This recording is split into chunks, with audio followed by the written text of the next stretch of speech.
In this video, I will show you how you can add custom metafields to your Shopify store. First, we are on the home page, and then we go down to the settings. We scroll all the way down until we see custom data. We click on custom data, and we can see that there's a lot of different metafield definitions.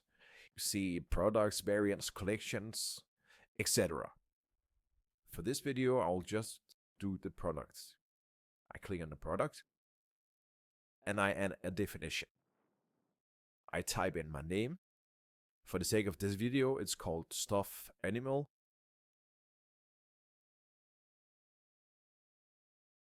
And then I do a description.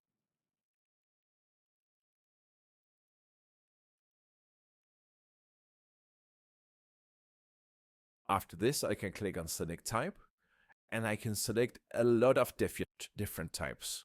You can see there's single line text, multi-line text, etc.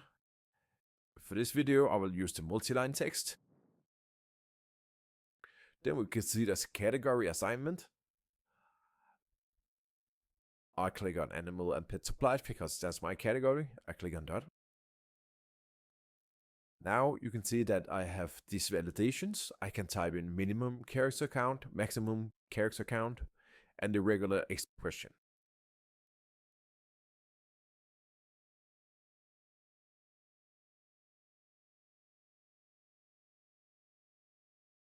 After this, I can click on save.